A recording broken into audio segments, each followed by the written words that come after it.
Practice સબ્જેક્ટમાં chapter number 3 maintenance and overhauling of vehicle different system અંતર્ગત આજના ચેપ્ટરમાં આપણે જોવા જઈ રહ્યા છીએ ક્રેન્કશાફ્ટની સર્વિસિંગ વિશે. એન્જિન ઓવરહોલિંગ આપણે જે મેઇન ટોપિક છે તેની અંદર આપણે ચર્ચા કરીશું. સૌથી પહેલા આજે રિમૂવલ ઓફ ધ ક્રેન્કશાફ્ટ એટલે કે એન્જિનના અંદર બ્લોકમાંથી ક્રેન્કશાફ્ટને કઈ રીતે રિમૂવ કરવામાં આવે છે તેના વિશે. First of all, crankshaft is supported by the 7 main bearing. 6 cylinder engine હોય તો આવા એન્જિનની અંદર ક્રેન્કશાફ્ટ જે છે તે 7 મેઇન બેરિંગની મદદથી સપોર્ટ કરવામાં આવતી હોય છે. Thrust is taken by the thrust washer at the 4th journal એટલે કે ચોથા નંબરની જનરલ ઉપર જે થ્રસ્ટ વોશર લગાડવામાં આવેલું હોય છે તો તે થ્રસ્ટ વોશરની મદદથી પૂરેપૂરો થ્રસ્ટ જે છે તે એબ્સોર્બ કરવામાં આવતો હોય છે. If the oil sump and oil pump is not removed, then first it should be removed. એટલે કે જ્યારે આપણે ક્રેન્કશાફ્ટ રિમૂવલ કરવાની હોય તો તે વખતે જો ઓઇલ સમ્પ અને ઓઇલ પંપ આપણે ડિસએસેમ્બલ કર્યા ન હોય તો સૌથી પહેલા આપણે ઓઇલ સમ્પ અને ઓઇલ પંપને રિમૂવ કરવા જરૂરી બને છે. નેક્સ્ટ આવે છે remove the back out collar bolt and bearing cap. ત્યાર પછી કોલર બોલ્ટ અને બેરિંગ કેપને સૌથી પહેલા રિમૂવ કરવાની. ત્યારબાદ આવે છે remove the thrust bearing cap, fourth last એટલે કે ત્યાર પછી જે થ્રસ્ટ બેરિંગ લગાડેલું હોય તો તેની બેરિંગ કેપને રિમૂવ કરી દેવાની. નેક્સ્ટ આવે છે arrange all the thrust bearing and washer in order. ત્યારબાદ જે બધા જે થ્રસ્ટ બેરિંગ છે તેને એક સિક્વન્સની અંદર ગોઠવવાના અને થ્રસ્ટ વોશરને પણ એ જ ઓર્ડર સિક્વન્સિંગ પ્રમાણે શોર્ટલિસ્ટ કરી દેવાના. નેક્સ્ટ આવે છે lift the crankshaft out of the crankcase. ત્યારબાદ ક્રેન્કશાફ્ટમાંથી ક્રેન્કશાફ્ટને લિફ્ટ કરી અને બહાર કાઢી લેવાની. Inspect the crankshaft gear and if required renew it. ત્યાર પછી ક્રેન્કશાફ્ટના ગિયરને ઇન્સ્પેક્શન કરવાનું અને જો તેની અંદર કોઈ પણ પ્રકારની એવી જરૂરિયાત જણાય તો તેને રિપ્લેસ પણ કરવું જરૂરી છે. Next check the crankshaft for bend. Maximum permissible bend is 0.04 millimetre. ત્યાર પછી બે વી બ્લોકની અંદર બે વી બ્લોકના છેડા ઉપર ક્રેન્કશાફ્ટને માઉન્ટ કરવાની અને ત્યાર પછી તેને ફેરવી અને તેનો બેન્ડ કેટલો છે તે ચેક કરવો જરૂરી બનતો હોય છે. અને જો આ બેન્ડ 0.04 mm સુધી પરમિસિબલી એલાઉ કરવામાં આવેલું છે, જો તેના કરતા વધારે હોય તો આવા કિસ્સામાં તેને એલાઇન કરવી પડે છે અથવા તો તેને રિપ્લેસ કરવી જરૂરી બનતી હોય છે. Next check and grind the crankshaft if required. ત્યાર પછી જરૂર જણાય તો ક્રેન્કશાફ્ટને ગ્રાઇન્ડિંગ કરવું. Also check the spread of crankshaft main and connecting road bearing. ત્યાર પછી ક્રેન્કશાફ્ટ નું મેઇન બેરિંગ અને કનેક્ટિંગ રોડનું જે મેઇન બેરિંગ જે છે બિગ એન્ડ બેરિંગ તો તે બંને એકબીજાની સાથે કેટલું સ્પ્રેડ થયેલું છે, મેચ થાય છે તેને માટે પણ તેને ચેક કરવું. નેક્સ્ટ સ્લાઇડની અંદર આપણે કઈ રીતે ઓવરહોલિંગ કરવામાં આવે છે તે જોઈએ. તો સૌથી પહેલી ફિગરની અંદર આપણને કહેવામાં આવ્યું છે back out collar bolt and remove the bearing cap. એટલે કે આ બેરિંગ કેપ જે છે તેની ઉપર આ બે જે કોલર બોલ્ટ છે તેને સૌથી પહેલા ખોલી અને આ બેરિંગ કેપને ઉઠાવીને દૂર કરવાની અને ત્યારબાદ આ રીતે બધી જ સિક્વન્સની અંદર મેઇન બેરિંગ જે છે કોલર બેરિંગ કેપ તેને રિમૂવ કરી દેવાની અને એ પછીના કિસ્સામાં ક્રેન્કશાફ્ટને આવી રીતે વચ્ચેથી લિફ્ટ કરી અને ક્રેન્કકેસમાંથી રિમૂવ કરવાની થતી હોય છે. નેક્સ્ટ હવે આગળ વધીએ. To renew the crankshaft gear એટલે કે જો આપણને જરૂર જણાય તો આવા કિસ્સામાં આપણે ગિયરને રિપ્લેસ કરવું જરૂરી બને છે. તો તેમાં કઈ રીતે કરવાનું તે જોઈએ તો using the conventional puller remove the crankshaft gear from the crankshaft. એટલે કે કન્વેન્શનલ પુલરનો ઉપયોગ કરી અને ક્રેન્કશાફ્ટની આગળના ભાગે જે ટાઇમિંગ માટેનું ગિયર લગાડવામાં આવેલું હોય છે તો તેને આપણે રિમૂવ કરવાનું હોય છે. Figure illustrate the removal of crankshaft gear using the puller. આકૃતિની અંદર આપણને અહીંયા પુલરની મદદથી કઈ રીતે ગિયરને બહાર કાઢવામાં આવે છે તે દર્શાવવામાં આવેલું છે. To refit the crankshaft gear અને ત્યાર પછી તેની અંદર જો યોગ્ય જણાય તો આપણે તેને નવું ક્રેન્કશાફ્ટ ગિયર જે છે તે ફિટ સેમ પ્રોસીજરની મદદથી ઉપર પ્રેસ કરીને બેસાડી દેવાનું. Heat the crankshaft gear up to 130 degree centigrade and fix it. એટલે કે સૌથી પહેલા જ્યારે આપણે ગિયર બેસાડવાનું હોય તો તેને 130 ડિગ્રી સેન્ટીગ્રેડ અને શાફ્ટની ઉપર માઉન્ટ કરી અને ફિક્સ કરી દેવામાં આવે છે. નેક્સ્ટ સ્લાઇડમાં આગળ વધીએ તો એમાં દર્શાવેલું છે to check the crankshaft for bend, એટલે કે ક્રેન્કશાફ્ટ કેટલો બેન્ડ છે તેની મેઝરમેન્ટ કરવા માટે કઈ રીતે કરવામાં આવે છે ટેસ્ટિંગ તે જણાવીએ તો જો અહીં આપણને આ એક અને આ બે એવી રીતે બે વી બ્લોક ના એન્ડ ઉપર બે ક્રેન્કશાફ્ટના એન્ડ ઉપર વી બ્લોક એટેચ કરવામાં આવે છે અને ત્યારબાદ તેને અહીંથી ગોળ ફેરવવામાં આવે છે.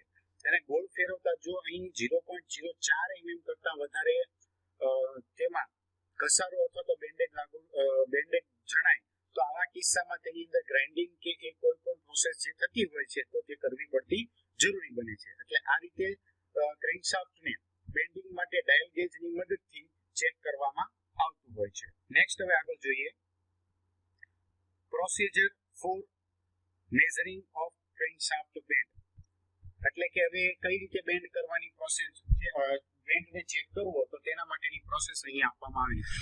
Support both end journal in V block or either appropriate support, એટલે કે ક્રેન્કશાફ્ટના બંને છેડા જર્નલના બંને છેડાને વી બ્લોક ઉપર અથવા તો કોઈ જરૂરી એવો સપોર્ટ હોય તો તેની ઉપર ટેકવવાના.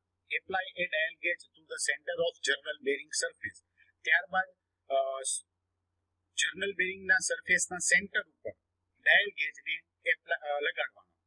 Turn the crankshaft and measure the bend of crankshaft, ત્યાર પછી ક્રેન્કશાફ્ટને ફેરવવાની અને તેની મદદથી આપણે જ્યારે ફરતી હશે તો એ કિસ્સામાં આપણે તેનો બેન્ડ કેટલો છે તે મેઝર કરી શકીએ છીએ. Maximum value shown on the dial gauge is the bend of crankshaft, અને આ વખતે જે કેલિબ્રેટેડ આપણને ડાયલ ગેજની અંદર જોવા મળે છે તો એ કેલિબ્રેટેડ ડાયલ ગેજની અંદર જે મેક્સિમમ વેલ્યુ આપણને દર્શાવે છે તે વેલ્યુ આપણને ક્રેન્કશાફ્ટ કેટલો બેન્ડ થયો છે તે જણાવે છે.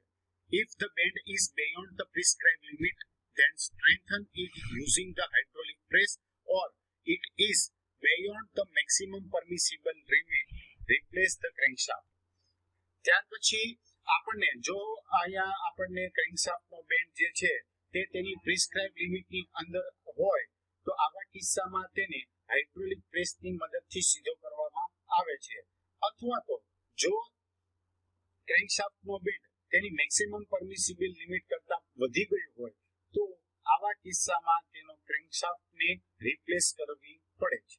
Note when the measuring bend of crankshaft use a dial gauge, એટલે કે જ્યારે આપણે ક્રેન્કશાફ્ટનો બેન્ડ મેઝર કરીએ છીએ તો તે વખતે ડાયલ ગેજનો ઉપયોગ કરવો. Bend value is the half of the reading obtained when the crankshaft is turned one full revolution with a dial gauge. જ્યારે આપણે ક્રેન્કશાફ્ટને એક ફૂલ રિવોલ્યુશન માટે ફેરવીએ છીએ તો તે વખતે તેની અંદર જે રીડિંગ મળે છે તે રીડિંગ કરતા અડધા વેલ્યુ જે છે તેની અડધી વેલ્યુ તે આપણે બેન્ડ માટે ચેક કરવા માટે ધ્યાને લેવાની હોય છે. નેક્સ્ટ હવે આગળ વધીશું.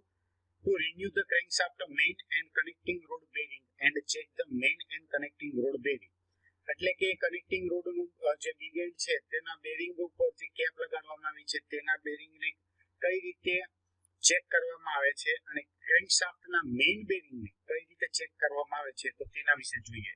સૌથી પહેલા સ્પ્રેડ એટલે કે તે કેટલા પ્રમાણમાં ખુલ્લું થઈ ગયું છે તે ચેક કરવામાં આવે છે. તો repair data for the bearing spread dimension, ત્યારે એટલે કે સૌથી પહેલા આપણે બેરિંગના કેટલું ફેલાઈ ગયું છે તેના માટેના ડેટાની મદદથી તેના ડાયમેન્શન જે છે તેને રિફર કરવાના, ચેક કરવાના. Hold the bearing shell without applying any pressure and measure the outside diameter, ત્યાર પછી બેરિંગ શેલને અહીં આકૃતિમાં બતાવ્યા પ્રમાણે કોઈ પણ જાતના પ્રેશર લગાડ્યા વિના તેના બંને છેડાઓ વચ્ચેનો એટલે કે આઉટસાઇડ ડાયામીટર કેટલો છે તે વર્નિયર કેલિપર્સ અથવા તો માઇક્રોમીટરની મદદથી આપણે મેઝર કરવાનો હોય છે. એટલે કે સૌથી પહેલા તેનો આઉટસાઇડ ડાયામીટર કેટલો છે તે મેઝર કરવાનો. નેક્સ્ટ આવે છે to check and grind the crankshaft. ક્રેન્કશાફ્ટને ચેક કરવાની અને જરૂર જણાય તો ગ્રાઇન્ડ કરવા માટે કઈ રીતે પ્રોસેસ છે તો જોઈએ. Crankshaft journal and have excessive wear like scoring. Crankshaft જનરલની અંદર સામાન્ય રીતે વધારે પડતો વિયર જે છે તે તેના સ્કોરિંગને કારણે થતું જોવા મળે છે. Out of round or taper should be reground. જો તેની અંદર સ્કોરિંગ આઉટ ઓફ રાઉન્ડ કે ટેપર થઈ ફરીથી ગ્રાઉન્ડ કરવી જરૂરી બને છે. Figure show the badly worn journal due to lack of lubrication. આકૃતિની અંદર લ્યુબ્રિકેશનની કમી હોવાને કારણે જે લુબ્રિકેશનની કમીને કારણે ખરાબ રીતે જર્નલ ઘસાઈ જાય છે, તો તેના માટેની ફિગર અહીં આકૃતિની અંદર દર્શાવવામાં આવેલી છે. એટલે કે અહીં આપણે જોઈએ છીએ આવી રીતે એક સપાટી ઉપસી આવે છે, ઘસારો જે છે તે અહીંયા અનઇવન ટાઈપનો જોવા મળતો હોય છે. તો આવા કિસ્સામાં જે જર્નલ જે છે તે ખરાબ રીતે ઘસાઈ ગયેલી હોય તો તેવું માલુમ પડે છે.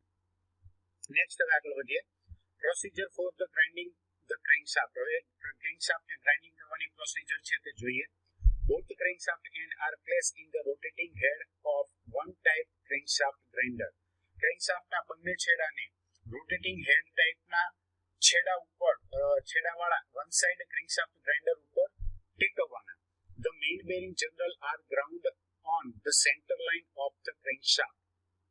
ત્યાર પછી ક્રેન્કશાફ્ટના મેઇન બેરિંગની જર્નલને ગ્રાઉન્ડ ઉપર તેના સેન્ટર લાઇન ક્રેન્કશાફ્ટની સેન્ટર લાઇનની સાથે ગ્રાઉન્ડ કરવી.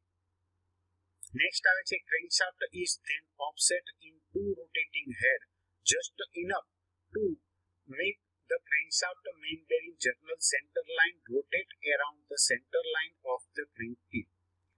પછી ક્રેન્કશાફ્ટને તેના જે બે રોટેટિંગ હેડ છે તેની વચ્ચે જરૂરી મેઇન બેરિંગ જનરલની સેન્ટર લાઇન તેની નું રોટેશન તેની મેઇન લાઇનના સેન્ટર ક્રેન્ક પિનના સેન્ટર લાઇનના રોટેશન ઉપર થાય તે રીતે તેને ઓફસેટમાં ફેરવવાનું. The crankshaft will then rotating around the center line of the crank pin. ત્યાર પછી ક્રેન્કશાફ્ટ જે છે તે તેની ક્રેન્ક પિનની સેન્ટર લાઇનની ફરતે ફેરવવાની. Journal of the crank pin is reground in this position. અને આ પોઝિશનની અંદર ક્રેન્ક પિનની જર્નલને રીગ્રાઉન્ડ કરવાની અથવા તો તેને ગ્રાઇન્ડ કરવાની. Crankshaft must be reposition for each different crank pin centre. અને આ જ રીતે ક્રેન્કશાફ્ટના જે અલગ અલગ ક્રેન્ક પિન સેન્ટર છે તો તેના માટે ક્રેન્કશાફ્ટને સ્ટેપ બાય સ્ટેપ વારાફરતી રીપોઝિશન છે તે કરવામાં આવતી હોય છે. હવે કઈ રીતે ગ્રાઉન્ડ કરવામાં આવે છે એ અહીંયા આકૃતિની મદદથી આપણે જોઈ શકીએ છીએ. એટલે કે અહીંયા જુઓ આપણે આ જે ગ્રાઇન્ડિંગ વ્હીલ જે છે તો તેની આ જે જર્નલ જે છે તેની ઉપર લાવી અને તેનું ગ્રાઉન્ડિંગ કરવામાં આવે છે. અને અહીં આને ક્રેન્કશાફ્ટને ફરતી હોય ત્યારે તેની સાથે લ્યુબ્રિકન્ટનો ફ્લો પણ કરવામાં આવે છે કે જેથી વધારાનું જે એમરી સ્ટોન જે છે તે તેની સરફેસ ઉપર જમા ન થાય. નેક્સ્ટ હવે આગળ વધીએ. After grinding the crankshaft journal should be polished using the 320 grit polish cloth and oil to remove the fine metal fudge remaining on the journal. હવે સૌથી પહેલા આપણે જ્યારે ગ્રાઇન્ડિંગ કરી લીધી જર્નલને તો એ ગ્રાઇન્ડિંગ કર્યા પછી આ જર્નલને 320 ગ્રીટનો એક એમરી ક્લોથ જે છે તેની મદદથી સાફ કરવામાં આવે છે. ત્યારબાદ તેની ઉપરથી ઓઇલની મદદથી વધારાની જે મટીરિયલ જે મેટલ ચોટેલી હોય તો તે જર્નલ ઉપરથી તેને વધારાની મેટલને સાફ કરીને દૂર કરવામાં આવતી હોય છે. After grinding and polishing the crankshaft should be thoroughly clean. હવે ગ્રાઇન્ડિંગ અને પોલિશિંગ કર્યા પછી જે ક્રેન્કશાફ્ટ જે છે તે પૂરેપૂરી સ્વચ્છ થઈ જાય છે. Oil passage should be clean with the brush. ત્યારબાદ બધા જ ઓઇલ પેસેજ ક્રેન્કશાફ્ટની અંદર જે આપવામાં આવેલા હોય તેને બ્રશની મદદથી સાફ કરી દેવાય. The operator shown here in figure at the right is using a solvent spray with power brush to clean the oil passage. નીચે આકૃતિની અંદર નીચે જે આપણે સ્લાઇડની અંદર બે આકૃતિ આપવામાં આવેલી છે તેની અંદર એક ફિગર છે તેમાં જે ઓપરેટર દ્વારા જે ઓઇલ પેસેજ ક્રેન્કશાફ્ટની અંદર આપવામાં આવ્યો હોય છે તો તેને સોલ્વન્ટની મદદથી કઈ રીતે સાફ કરવામાં આવે છે તે દર્શાવવામાં આવેલું છે. Next, after the completing the grinding operation, install the crankshaft main bearing on the crankcase and bearing cap. અને સૌથી આખી જે પ્રોસિજર છે ક્રેન્કશાફ્ટની સફાઈની તેના ગ્રાઇન્ડિંગ ઓપરેશનની તેના મેન્ટેનન્સની તો એનું મેન્ટેનન્સ થઈ ગયા પછી ક્રેન્કશાફ્ટને તેના ક્રેન્કકેસની અંદર માઉન્ટ કરવામાં આવે છે અને ત્યારબાદ તેની ઉપર મેઇન બેરિંગ અને બેરિંગ કેપની મદદથી તેને ફિક્સ કરવામાં સિલિન્ડર બ્લોકની અંદર ફિક્સ કરવામાં આવે છે. નેક્સ્ટ હવે ફિગરની અંદર કઈ રીતે પોલિશિંગ કરવામાં આવે છે ક્રેન્કશાફ્ટનું તે અહીં દર્શાવવામાં આવેલું છે. આ કિસ્સાની અંદર આ જે પોલિશિંગનો જે પટ્ટો છે તે અને ક્રેન્કશાફ્ટ એ બંને ફરતા હોય છે અને ક્રેન્કશાફ્ટની જે જર્નલ હોય છે તો તેનું પોલિશિંગ આવી રીતે કરવામાં આવે છે. નેક્સ્ટ ફિગર જે છે તો તેની અંદર ઓઇલ હોલ જે ક્રેન્કશાફ્ટની અંદર આપવામાં આવે છે તો તેને સોલ્વન્ટની મદદથી કેવી રીતે ક્લીન કરવામાં આવે છે તે અહીં દેખાડવામાં આવ્યું છે. એટલે કે અહીંયા જોઈએ છીએ આપણે સ્પ્લિટ ગન છે અને એક અહીંથી કોમ્પ્રેસ કરેલી હવા જે છે તે ફેંકવામાં આવે છે અને આ રીતે અંદર જે હોલ હશે તેમાંથી સોલ્વન્ટ ફ્લો કરાવડાવી અને તેના જે હોલ છે તે ક્લીન કરવામાં આવતા હોય છે. તો મિત્રો આ રીતે આપણે ઓટોમોટિવ વ્હીકલની અંદર જ્યારે ક્રેન્કશાફ્ટની ઓવરહોલિંગ કે સર્વિસિંગ કરવાનું હોય તો આ રીતે પ્રોસેસ છે તે કરવામાં આવતી હોય છે. તો આજના લેક્ચરને આપણે અહીં સુધી રાખીશું.